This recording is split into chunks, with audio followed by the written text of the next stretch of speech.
Bueno, pues un día más, aquí estamos en el sótano geopolinómico haciendo lo que, no sé si es lo que mejor sabemos hacer, pero de luego lo que nos obliga a hacer el sátrapa todos los fines de semana, que es trabajar, trabajar, trabajar y trabajar para producir estos vídeos.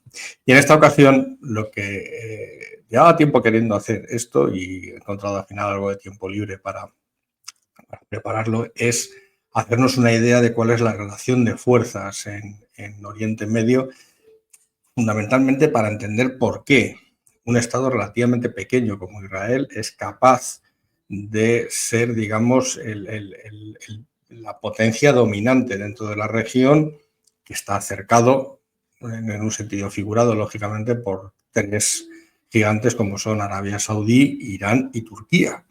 Entonces, voy a intentar contestar a esa pregunta haciendo un análisis comparativo entre los tres países.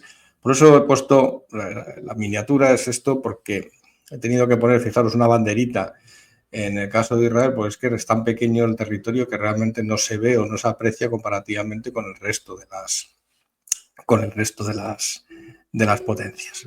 Y bien, como siempre, no pensaba hacerlo, pero al final tengo que hacerlo porque creo que, aparte porque me gusta mucho, creo que es esencial entender, digamos, la distribución geográfica que hay dentro de la región y cómo es el terreno en esa región, lo cual a lo mejor nos da algunas pistas de qué es lo que está pasando y sobre todo qué es lo que puede pasar.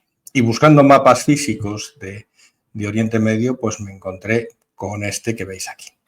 Bien, seguro que no apreciáis los nombres porque están muy pequeños, pero sí que apreciáis las zonas sombreadas. Esas zonas sombreadas, si podéis ver, fijaros, a la derecha del mapa veis las zonas montañosas, los montes Zagros se llaman en el caso de Irán, que cubren prácticamente una parte muy importante del país y que hacen de barrera natural entre la cuenca del Tigris y el Éufrates y Irán.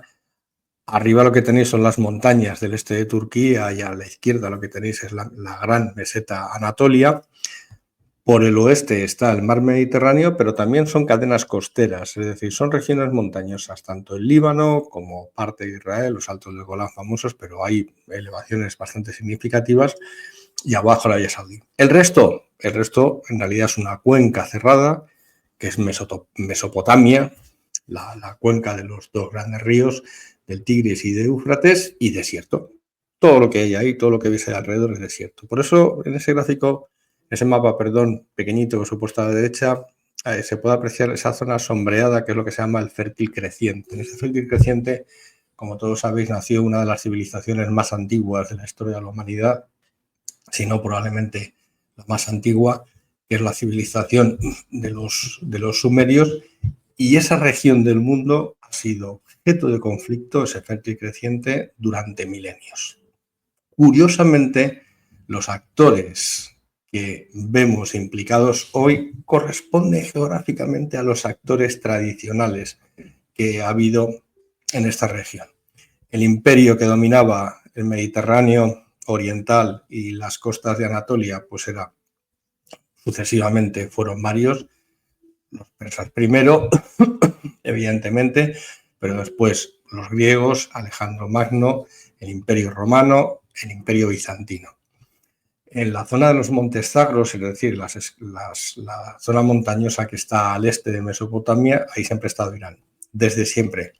Siempre han estado primero los persas, luego los asánidas, han tenido diversos nombres referidos a las diversas dinastías, pero los iraníes siempre han estado ahí. Los saudíes también. Lo que pasa es que los saudíes solo han tenido realmente dos grandes picos de poder a lo largo de su historia. El primer pico de poder fue con la aparición del profeta Mahoma y que desató una ola de conquistas por prácticamente medio mundo para predicar la religión, pero que fundamentalmente fueron posibles gracias a un momento de debilidad estructural tremendo del Imperio bizantino y del Imperio persa, después de haberse agotado mutuamente en unas eternas luchas por el control de esa región que estamos viendo ahora. Y la segunda es ahora. Casi 1400 años después, Arabia Saudí ha retomado el protagonismo por el petróleo. Pero digamos que ha sido una potencia intermitente. por supuesto, el Imperio Otomano también controló toda la región durante bastantes siglos, pero no controló Persia. Sí controló Mesopotamia, sí controló Arabia Saudí, sí controló las franjas costeras, pero nunca controló Persia. Así que ya tenemos los actores en juego. Oriente Medio es también Egipto, pero Egipto le deja un poco de lado, pues yo creo que Egipto ahora mismo no está interesado en involucrarse en Oriente Medio. Eso no quita que no lo haga en el futuro, pero yo creo que ahora mismo me parece que iba a introducir más distorsión en el análisis que quiero hacer que otra cosa. Bien, con la geografía viene el clima, y aquí el clima, que ya os podéis imaginar, no es nada agradable, porque en esos mapas que me gusta poner en los vídeos que tenéis ahí, toda la zona roja es desierto. Desierto, pero desierto de arena, de los de las películas. Ahí no hay prácticamente nada. Por eso es tan importante Mesopotamia, fijaros, porque esos dos ríos, que son dos ríos muy caudalosos, el Tigris y el Éufrates, cortan la región, llegan al Golfo Pérsico a través de Irak y cruzan el desierto. Juegan un papel muy parecido al que juega el Nilo en Egipto. Lo que pasa es que mientras Egipto está relativamente aislado por el desierto, en Mesopotamia están todos los actores involucrados. Los climas que veis arriba en varios colores, no creáis que son climas agradables, ni muchísimo menos. Son climas secos, no es desierto, pero son climas semiáridos en los cuales llueve poco. Iba a poner la tabla que veis arriba, la iba a poner en grande, pero tiene información interesante, pero yo creo que tampoco es especialmente relevante. Son dos columnas. En la columna de la izquierda tenéis el nivel de estrés hídrico que el Banco Mundial define como la retirada de agua potable que se produce anualmente por parte de cada uno de los países relacionado con o sobre la disponibilidad total de agua potable que hay en el país. Fijaros, Turquía es la que está mejor posicionada, lógico, está más al norte, el clima es menos extremo que en el resto, tiene muchas montañas, con lo cual tiene garantizada precipitación. El segundo es Irán. Irán no está nada mal, a pesar de que buena parte del territorio es desierto, pues estamos en las mismas. Esas zonas montañosas y las zonas del norte, pues le garantiza cierta disponibilidad de agua. Israel está mal. Israel es el 132, la relación. Es decir, está consumiendo más agua potable de la que tiene en reserva. Ya lo de Arabia Saudí, os podéis imaginar que es 974 la relación. Prácticamente todo el agua que se consume en Arabia Saudí para usos domésticos y para usos industriales es agua desalinizada, muy parecido a lo que pasa en Israel. Y a la derecha, y ya vais teniendo pistas, he dudado en meterlo, pero al final lo he puesto, lo que veis ahí es la productividad del agua. Es decir, cuánto PIB se obtiene por metro cúbico de agua consumido en el país. Y ya vais viendo cuál va a ser el eje alrededor del cual voy a vertebrar el vídeo. A pesar de estar rodeado de esas enormes potencias, que ahora vamos a ver los números, Israel es el estado que le saca más partido a cada metro cúbico de agua, $250 por metro cúbico de agua. Fijaros, Irán saca 5, Turquía saca 19 y Arabia Saudí saca 31. A mí este dato, al final decidí meterlo porque, digo, por aquí es por donde tenemos que seguir investigando, ver exactamente en qué hacen los israelíes que les hace tan especiales y que consiguen esos resultados tan espectaculares que hemos visto en este último año y medio prácticamente. Bueno, pero no tenemos que dejar de mirar a otras cuestiones. Y la primera que tenemos que ver es el tamaño de la población, porque con el tamaño de la población viene el tamaño de las Fuerzas Armadas, por lo menos del personal de las Fuerzas Armadas. Y aquí, desde luego, Israel tiene de largo las que perder. Fijaros en los números. Me ha sorprendido, por ejemplo, y lo he puesto a la izquierda, que Irán tenga ahora mismo, no he puesto el año, pues estos son datos de 2023 del Banco Mundial, más población que Turquía, 90 millones en Irán y 85 en Turquía. Yo pensaba que iba a ganar Turquía por un poco Irán, pero no. Y además, fijaros en el crecimiento. Del año 1995, es decir, los últimos prácticamente 30 años, pues la población en Irán ha crecido un 30%, tiene un gran dinamismo demográfico. Turquía también, pero menos. Arabia Saudí también, pero Arabia Saudí tiene truco, porque Arabia Saudí, buena parte de ese crecimiento de la población es población inmigrante, pero no es población inmigrante que vaya a Arabia Saudí voluntariamente, es población inmigrante que los saudíes contratan en Pakistán, fundamentalmente en Pakistán y Egipto, pero también en Indonesia, para ir a trabajar a Arabia Saudí, porque los saudíes, como son todos príncipes y tienen mucho dinero, no trabajan. Y vamos a ver después que ese va a ser su talón de Aquiles. Israel. Fijaros, Israel tiene aproximadamente el 10% de la población de Irán. Son 9,8 millones. Y sin embargo, Israel, y tiene un gran dinamismo demográfico también, siendo 10 veces menos que los iraníes, han conseguido hablarles no solo hablarles de tú a esa potencia histórica milenaria que es Persia, sino hablarles de tú a tú además e infligirles pues un severo castigo durante el último año y medio. Entonces lo que tenemos que ver es por qué. Bien, ya tenemos la población, ya nos hemos hecho una idea, Irán es el país más poblado, vamos a ver cómo están las Fuerzas Armadas, porque uno de los parámetros, vamos a decirlo así, que más define la potencia militar de un país es el tamaño de su población, más soldados puede poner en el campo de batalla. Bueno, pues vamos a verlo. Y ahí tenemos los datos. A la izquierda lo que tenéis es el personal de las Fuerzas Armadas en miles de personas, que os lo comento, y a la derecha es el personal de las Fuerzas Armadas como porcentaje sobre la población activa. Bueno, pues como era de prever, Irán es la potencia militar desde el punto de vista del número de personas que están en activo en sus Fuerzas Armadas. 650.000 personas están encuadradas dentro de las Fuerzas Armadas iraníes, lo que le hace el ejército con diferencia en recursos humanos más grande de la región. Le sigue por poco, pero le sigue Turquía con casi 500.000 de personas.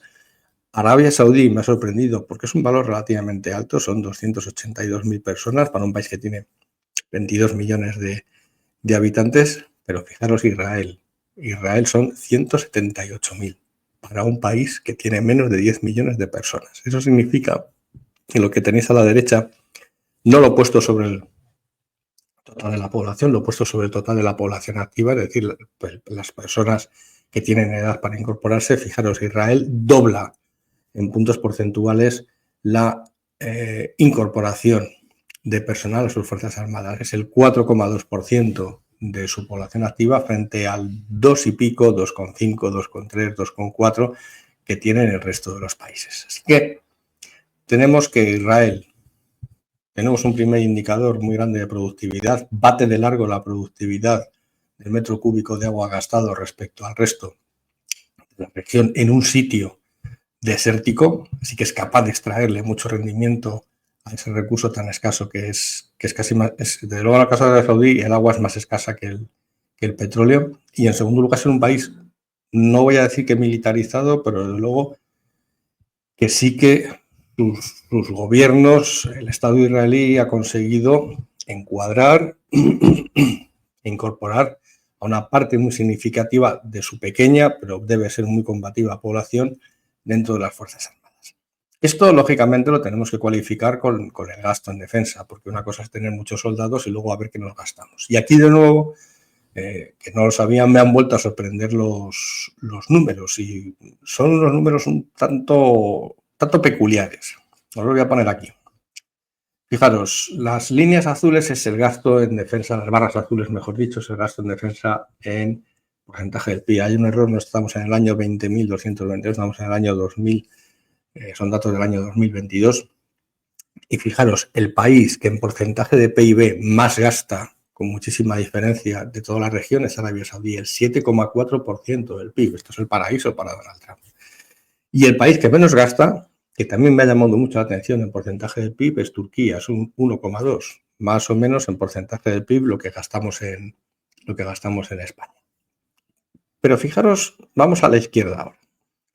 Israel gasta el 4,5% de su PIB.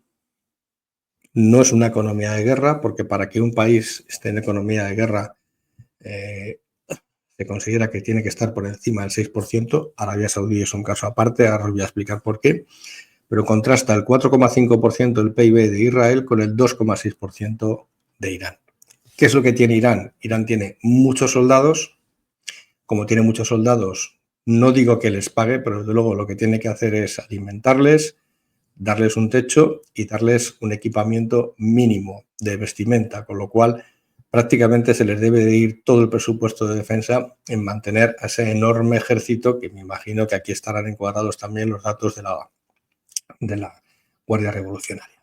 En números, es decir, en millones de dólares, Arabia Saudí es un auténtico disparate, son 75.000 millones de dólares lo que se gastaron en 2022 frente a los 23.000 de Israel, y fijaros qué poco Irán, 6.800. Yo creo que el dato de Irán, lo mismo que el dato de Arabia Saudí, sí me lo creo, por una cosa que os voy a decir ahora, yo creo que el dato de Irán, yo creo que está muy sesgado a la baja y muy probablemente haya ya programas de defensa que nos han publicado o que nos ha dado la información al Banco Mundial, y yo creo que tiene que ser levemente superior, porque desde luego las instalaciones nucleares que tiene, sí, se incluyen como material gasto en defensa, que probablemente no estén incluidas, desde luego con 6.800 millones de dólares al año para eso no tiene.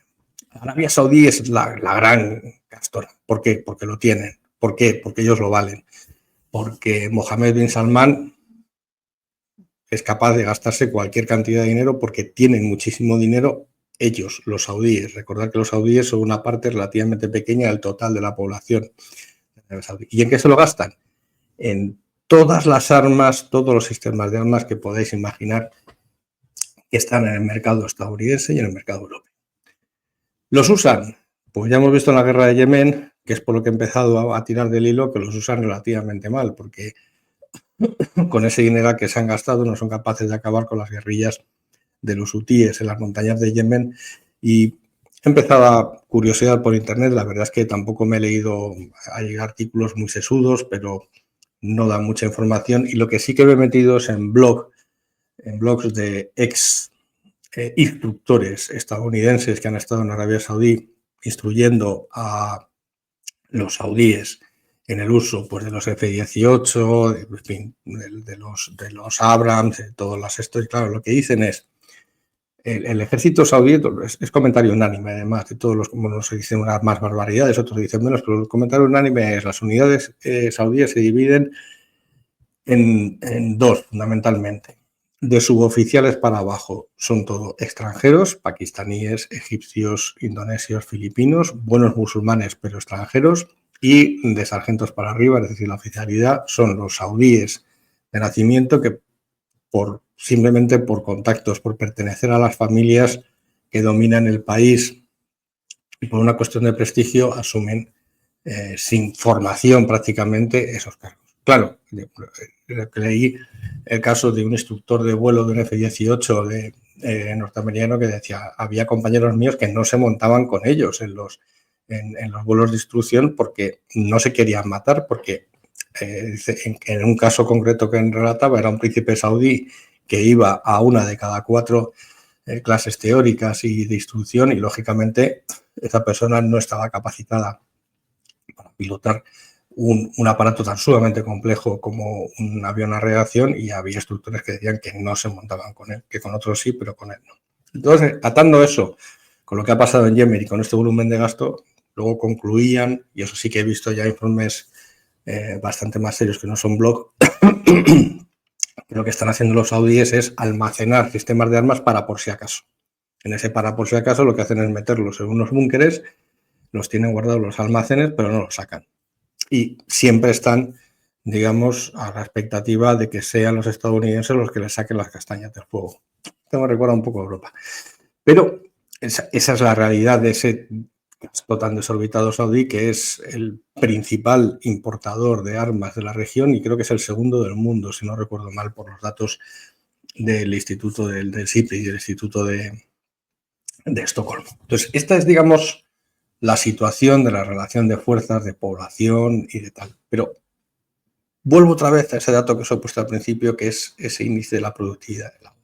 Muy bien, puedes gastar mucho, puedes gastar poco, pero Israel sigue teniendo 10 millones de personas de población, de las cuales solo la mitad, lo vamos a ver después, están en edad de trabajar y de esa parte, una parte muy pequeña, 178.000, están incorporadas en las Fuerzas Armadas. ¿Cómo es posible que ese pequeño país, gastando lo que puede gastar, que tiene un PIB que vamos a ver ahora relativamente pequeño, es capaz de tener en jaque a una potencia militar como Irán?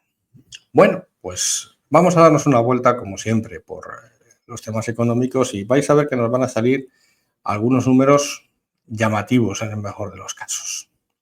Bien, esto como siempre, este es el PIB, miles de millones de dólares de 2015, dólares constantes. Luego os explico lo que es el cuadro que hay arriba, que me imagino que no veréis bien, y lo que era de prever. La potencia económica de la región y probablemente también la gran potencia militar es Turquía, que tiene un PIB de 1,2 billones de los nuestros, 10 elevado a la 12. Y esto sí que me ha llamado la atención. La segunda potencia económica es Arabia Saudí, muy por encima de Irán. Fijaros que es que Arabia Saudí tiene 22 millones de personas, Irán tiene 90, y fijaros el PIB que tiene.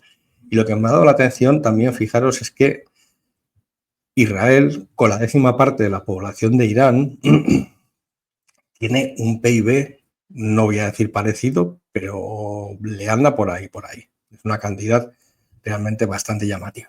Arriba en el cuadro lo que tenéis son los datos que reflejan el porcentaje del PIB que cada uno de estos países obtiene de la explotación de recursos naturales. Claro, obviamente, Arabia Saudí e Irán, casi el 30% del PIB procede de la explotación de esos recursos naturales, el petróleo, mientras que Turquía e Israel no obtienen prácticamente nada. Así que así, a priori, viendo estos números del PIB y viendo que buena parte de ese PIB lo obtienen de actividades no relacionadas con la extracción de recursos naturales, si tengo que apostar a alguien, de apostar por alguien, yo apostaría por los israelíes y por los turcos. Vamos a ver un poco más porque hay algunos elementos más que se pueden estar en los datos que refuerzan mi hipótesis. Bien, ya sabéis por dónde vamos a ir, porque los que habéis visto vídeos anteriores vais a ver uno de estos datos que realmente me gustan, y es que vamos a ver la renta per cápita. Pero vamos a ver la renta per cápita habiendo visto ya la parte de arriba del numerador y habiendo visto la parte de abajo del numerador, que es esa parte de abajo del numerador, la población, que los economistas normalmente nos olvidamos de ella, pero es igualmente importante que el numerador. Y aquí de nuevo vamos a ver cosas muy curiosas y que nos van a seguir dando más indicadores y nos van a seguir dando más pistas de por qué Israel es lo que es. En el caso de la renta per cápita, lo siento, no me he resistido y aquí sí que he puesto los dos indicadores que se utilizan normalmente. A la izquierda, la renta per cápita en dólares constantes de 2015 y a la derecha, la renta per cápita en paridad de poder adquisitivo. Voy a empezar por dólares constantes. Aquí el que barre es Israel. En dólares constantes de 2015, estos son datos de 2023, con ese PIB tan grande que tiene y esa población tan pequeña comparado con el resto, pues le sale una cifra de PIB comparable casi a la de Estados Unidos, $42.000 de renta per cápita. Es decir, esto es PIB generado en el país dividido por toda la población, incluyendo niños y ancianos. Todos, $42.000 de renta per cápita. Mucho más, muchísimo más que la de Arabia Saudí, que son 22.000. Este es el primer dato que me ha sorprendido y me ha llamado la atención bastante. El de Turquía no, el de Turquía sí me esperaba una potencia emergente, pues Turquía tiene una renta per cápita ahora mismo por encima de la de China. O sea que la economía, además, que como veis la renta per cápita crece bastante, no como la saudí en los últimos 30 años, y los que están fatal son los iraníes, que en renta per cápita de dólares constantes pues tienen 5.000 y pico de dólares de renta per cápita. 5.000 y pico. Fijaros, la renta per cápita en Irán es 7 veces inferior a la israelí en dólares constantes. Si vamos a dólares de renta per cápita, la película cambia. No cambia mucho, pero cambia. Y cambia, si recordáis, lo he explicado alguna vez, pero los que no habéis visto estos vídeos antes, os lo vuelvo a decir, la renta, el paridad de poder adquisitivo es una cosa relativamente sencilla de explicar, no de calcular. Lo que se coge ahí es el PIB medido en moneda local y al que se le aplica para hacer la conversión a dólares no es el tipo de cambio del dólar, tal cual, de 2015, sino lo que se le aplica es un tipo de cambio que haría que el nivel de precios de ese país fuese similar a Estados Unidos. Con lo cual, ¿qué es lo que estamos midiendo? Lo que estamos midiendo es no la capacidad de compra de esos 5.000 y pico dólares de renta per cápita en Irán, sino lo que con esos 5.000 y pico dólares puedes comprar en Irán en términos físicos. Y claro, ahí la película cambia. Irán, los precios son mucho más bajos que en Estados Unidos y la renta per cápita iraní en paridad de poder adquisitivo es 3 veces más de la que nos aparece en dólares de 2015. Lo mismo sucede con Turquía, es decir, internamente tienen mucha más capacidad de gasto de lo que aparentan esos 5.000 dólares. Israel no, Israel se queda más o menos como está, porque tiene unos precios equiparables a los de Estados Unidos, y la que me ha llamado la atención que se dispara es Arabia Saudí. Eso sí que me ha llamado bastante la atención, que ya os digo que Arabia Saudí es un país especial, y es especial además, fijaros que en los últimos 30 años su renta per cápita no ha aumentado, al contrario que en el resto de los países, hasta en Irán, que ha aumentado un poco, pero ha aumentado. Bien, ¿con cuál nos quedamos? Pues es difícil de saber, porque es verdad que en paridad de poder adquisitivo esos 5.000 dólares se convierten en 15.000 y por lo tanto, digamos que Irán tiene más capacidad de compra de lo que parece de suministros internos, de suministros producidos en Irán, pero claro, en la escena internacional, en términos reales, tienes que pagar en dólares, no pagas en moneda local, y por lo tanto, digamos, su capacidad, incluso en el caso que le dejáramos, y es verdad, estará importando material ruso, estará importando material chino, componentes para otras cosas, tiene que pagar los precios de verdad. Por lo cual, yo aquí, yo os diría casi que me quedaba, por la particular configuración de los países, me quedaba con la renta per cápita en dólares constantes.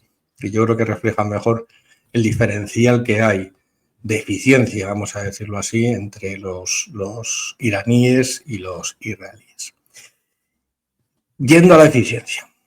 Voy a hacer esto aquí en los vídeos, no lo he hecho nunca, es la primera vez que lo hago, pero yo creo que es importante por lo que voy a contar después. Entonces, os pido perdón, espero no hacerlo nunca más, pero os voy a poner una fórmula muy sencilla, pero no deja de ser una fórmula. Voy a ponerme así, yo creo que así lo veis. Bien, arriba lo que hemos hecho es algo, está en todos los manuales de texto de introducción a la economía que os podéis imaginar, es coger la renta per cápita y descomponerla. Entonces, la descomposición es muy sencilla. Tenemos la renta per cápita, es el PIB partido por la población total, y lo que hacemos es separar dos componentes. Hacemos PIB partido por el número de empleados multiplicado por empleados partido por la población. Es muy sencillo. Lo que hacemos es descomponer la renta per cápita en dos indicadores, que los tenéis definidos, lo tenéis expresados más abajo. Lo voy a poner un poco más grande para que veáis bien la definición. El PIB partido por el total de las personas empleadas es el producto medio. A veces se dice mal, se dice productividad media, pero no es exactamente eso. Es el producto que generan en promedio todas las personas que están empleadas en ese país, y el otro es la participación en el mercado de trabajo, es decir, es las personas que están trabajando. Esto podemos aquí, bueno, luego os explico un poco, hay un poco esto, porque aquí sería, hay que incluir a los parados aquí también por una cuestión de tener, pues la participación en el mercado de trabajo, es decir, del total de personas que están en edad de trabajar, cuántas quieren trabajar y están trabajando. Eso es lo que estamos viviendo. Y aquí viene la clave.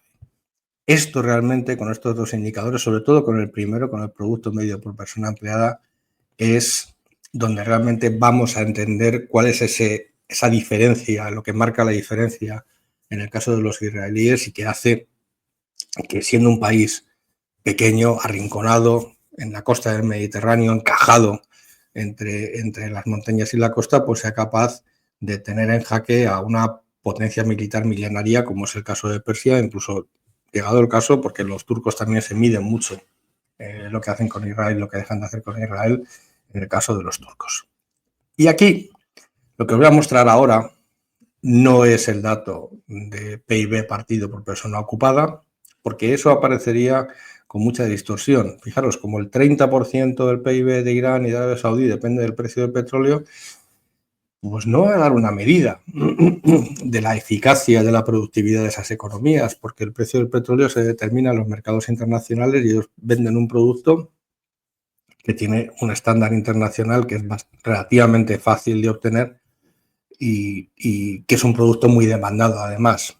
Con lo cual me voy a centrar nada más que en el sector servicios, que es una proxy de lo que los economistas llamamos los bienes no comercializables, y es ahí donde vamos a encontrar una medida más pura, más fina de cuál es esa eficacia de la economía israelí. ¿Por qué? Porque los bienes no comercializables, fundamentalmente servicios, no compiten, muchos de ellos no compiten en los mercados internacionales y por lo tanto el producto medio de los trabajadores, el dinero que se obtiene, vamos a decirlo así, por hora trabajada, pues nos da un indicador de lo bien o de lo mal organizada que está una economía.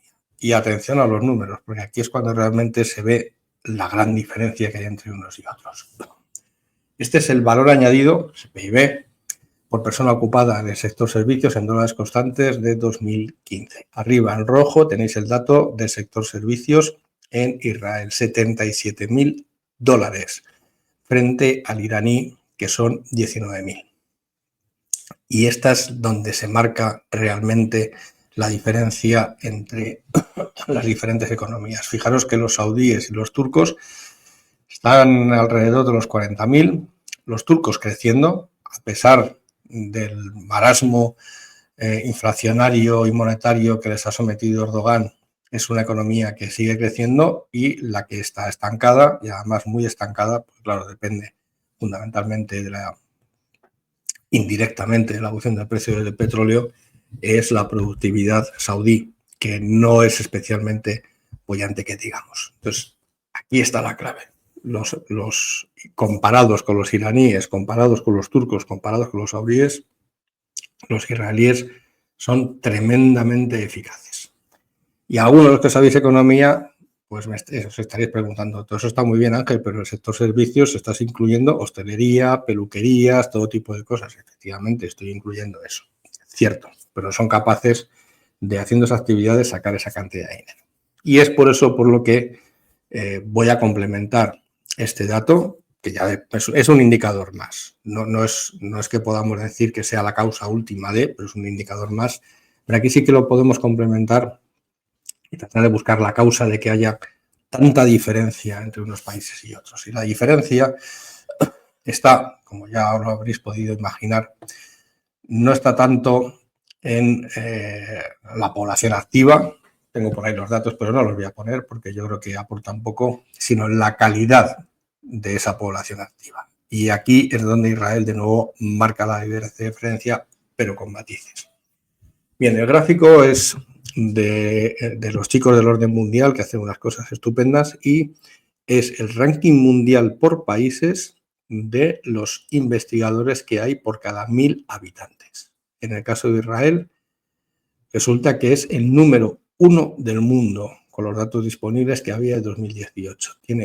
Tenía entonces 8,2 investigadores por cada 1.000 habitantes. Más que Dinamarca, más que Suecia, más que Corea del Sur, más que Finlandia, más que Japón, más que Alemania, más que Países Bajos, más que nadie. En tantos por 1.000 es el que tiene más investigadores de todos. Y a la derecha, aquí soy un poco más escéptico con los datos que he puesto, pero he querido que los vierais, tenéis las patentes solicitadas por residentes, donde me he encontrado con un dato bastante llamativo, que es que en Irán se registran 11.000 patentes. El caso de Turquía, me lo puedo creer, 7.800. Tiene mucha población, tiene mucho investigador, lógicamente. En el caso de Israel son 1.300 patentes las que solicitan registro los residentes. El caso de Irán me parece excesivo. Es decir, tendrán investigadores muy buenos, tendrán muy buenos científicos desarrollando el programa nuclear, eso no lo dudo en absoluto, pero me extraña esa cantidad de patentes. Lo que no me extraña es lo que aparece en la columna de la derecha, que es el porcentaje que representan las inversiones y los gastos en proyectos de inversión, de investigación, y desarrollo como porcentaje del PIB. 5,2% del PIB destina los israelíes a actividades de investigación y desarrollo, frente al 0,78% de los iraníes, 0,49% de los iraníes y el 1,6% de los turcos. Esta es la clave y esto es lo que marca la diferencia. Tienen muchos investigadores, en porcentaje a la población que tienen, gastan muchísimo en porcentaje del PIB. No tengo las cifras en la memoria, pero debe ser de los países del mundo que tienen una ratio más alta en investigación y desarrollo.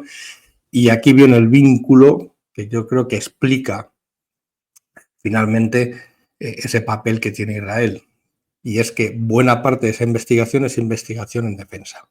Entonces son investigadores orientados a temas de defensa, son empresas innovadoras orientadas a temas de defensa en sentido amplio, no solo hacer tanques, hacen otras muchas cosas más. Entonces, de esa dinámica, mejora continua de los sistemas de defensa que se extrapola después al resto de la sociedad, ese crecimiento del PIB, esa población muy cualificada, esa cantidad de investigadores, resulta que los servicios de inteligencia israelíes son capaces de organizar las operaciones que hemos visto que han hecho en el último año y medio y que han descabezado a Hezbollah en cuestión de minutos y que han sido capaces de atacar sin sufrir bajas los aviones las instalaciones antiaéreas y militares de Irán, que están muy lejos además de uno de otro, sin que se haya resentido su capacidad operativa. Y ese es el secreto del éxito de los israelíes, a mi juicio. ¿Lo van a poder mantener? Pues es muy difícil de saber. Es muy difícil de saber. Desde luego, si es por Irán, yo creo que por esa cantidad de efectivos que tienen las Fuerzas Armadas, desde luego que es muy grande, la más grande de toda la región, digamos, se ve lastrado por la baja calidad del material de que disponen. Y yo creo que fundamentalmente, y aquí quizás me esté extendiendo un poco, pero con esa baja calidad del material de que disponen va también una bajada importante del nivel de instrucción. En el caso de los saudíes, como tienen mucho dinero, se compran los juguetes más caros y mejores, pero no saben utilizarlos. Y la incógnita es Turquía. Turquía tiene un tamaño de Fuerzas Armadas más dimensionado a la población que tienen un gasto militar más equilibrado. Fijaros que es el país que más invierte en investigación y desarrollo después de Israel, por supuesto, y digamos que es, y además históricamente lo ha sido, el antagonista fundamental frente a Irán, más que Arabia Saudí. Entonces, yo creo que con esto, vosotros y yo, porque yo también he aprendido mucho haciendo este vídeo, pues me he hecho una idea de cuál es la situación. Me da la impresión que a corto plazo quien va a seguir teniendo la sartén por el mango, desde luego, es Israel, pero habrá que estar muy atento a cómo evoluciona en las próximas décadas Turquía, porque está dando pasos muy importantes y muy significativos en la región, pero se están dando pasos importantes y muy significativos en la modernización del país, y veremos a ver en qué termina lo de Irán. Irán, como construcción histórica, permanecerá. Yo no creo que los israelíes y los estadounidenses tengan capacidad para atacar Irán, sí. Para conquistar Irán y ocupar Irán, yo creo que no, vista además la experiencia que han tenido en Irak y en Afganistán. Creo que no están en condiciones de hacer eso, pero ya veremos a ver si ese mal desempeño económico que explicó el otro día Óscar, también además muy bien explicado en un vídeo de los iraníes, junto con esa ralentización de la economía, esa mala calidad de crecimiento que tienen y una población que sigue creciendo y por lo tanto sigue teniendo las mismas necesidades, pero las tiene un número de personas cada vez más crecientes. Veremos a ver si finalmente se desestabiliza o no el régimen. Insisto, puede cambiar el régimen, pueden caer los ayatolás, pero Irán seguirá estando ahí como ha estado en los últimos 2500 años y es, desde luego, la potencia, igual que Turquía, a las que tenemos que prestar más atención. Y con esto me despido, como siempre, con la recomendación de que, por favor, todas aquellas personas que conozcáis y que estén interesados en estos temas se suscriban al canal, porque con esta bella imagen del Éufrates rodeado de cultivos y al fondo del desierto, os puedo informar que ya ayer, por la mañana, alrededor de las 12 de la mañana, por fin pasamos la cifra de los 10.000 suscriptores. Ya veremos a ver si, como prometió Óscar, al final se invita a algo o no, pero me temo que no va a ser el caso.